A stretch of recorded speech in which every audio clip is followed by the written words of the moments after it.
অষ্টম দিনে এসে লেখক পাঠক দর্শনার্থীদের পদচারণায় মুখর অমর একুশে বইমেলা। তবে পরবর্তীত প্রেক্ষাপটে দ্রব্যমূল্যের ঊর্ধ্বগতির সাথে বেড়েছে বইয়ের খরচও।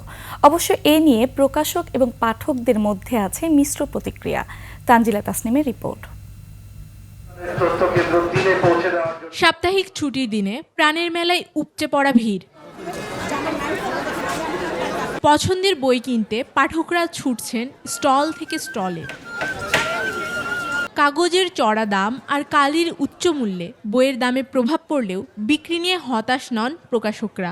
ছোট বইগুলোর একটু বেশি বাদাই খরচ বেশি পড়ে। কাগজের মূল্যটা একটু বেশি হওয়ার জন্য প্রকাশকরা আসলে হিমশিম খেয়ে যাচ্ছে আসলে বই প্রকাশকের ক্ষেত্রে। জনপ্রিয় বইগুলো, জনপ্রিয় ধারার লেখকদের সাথে যে বইগুলো আছে সে বইগুলি সাধারণভাবে খুব ভালোই বিক্রি হচ্ছে। বই বিক্রি কমেছে এটা বলা যাবে না। বই বিক্রি আমার মনে হয় গত বছরের তুলনায় কোনো অংশে কম নয়।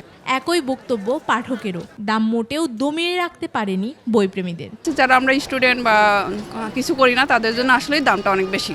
পাঠক যদি কোনো লেখকের বই পড়ে আনন্দ পায় তাহলে সে কখনো দামের দিকে তাকায় না। বইয়ের দাম বেড়ে গেছে, সব কিছুই দাম বেড়ে গেছে। যারা পড়ার তারা কিন্তু বই সংগ্রহ করে পড়ছে। তুলনামূলক একটু দাম বেশি আগের চাইতে, যেটা হয়তো বা আগে 300-400 টাকা ছিল ওটা এখন 500-600 এরকম পড়তেছে।